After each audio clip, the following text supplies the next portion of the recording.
कपिल पाटील असतील किंवा शांताराम मोरे असतील, काय इथले प्रश्न सोडवले? कपिल पाटील तर केंद्रात राज्यमंत्री, पंचायत राज मधल्या महत्वाच्या योजना राबवण्याची संधी त्यांना, पण कुठली योजना दिसते? मी कालपासून भिवंडी लोकसभेमध्ये आहे, मी कसाऱ्यामध्ये गेले, खर्डीमध्ये गेले, शहापूरमध्ये गेले, आसनगावमध्ये, वशिलमध्ये आणि आता इथे एक एक एक एक गट एक एक सर्कल फिरत आहे आणि बघते की अरे काय विकास केला या लोकांनी, काय यांना कळलं?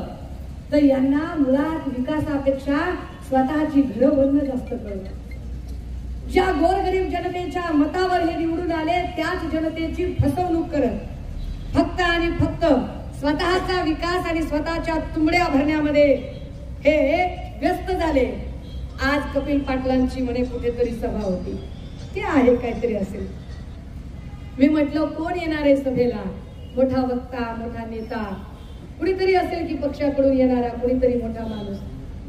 तर मला म्हटले नाही ताई, नेता वगैरे कुणी नाही येणार आहे. म्हटलं का नाही? म्हणले ते गर्दी जमत नाही म्हणून त्यांनी जरा वेगळाच फंडा वापरलाय. कसला फंडा? म्हणजे आता गौतमी पाटीलचा कार्यक्रम घ्या. काय फंडा? गौतमी पाटील गर्दी जमवण्यासाठी, मग त्यांचं गाणं, पाटलांचा बैलगाडा, आणि शिंदे फडणवीस साहेबांनी महाराष्ट्रात सुरू केलाय राडा. काय राडा? सगळा राजकारणाचा चिखल करून टाकलेला. कपिल पाटील आणि शांताराम मोरेंसारख्या लोकांना ही आता दाखवून द्यायची वेळ आहे राजे हो, की जर आम्ही तुम्हाला निवडून आणू शकतो, अगर हम आपको बना सकते हैं तो हम आपको बिगाड़ भी सकते हैं.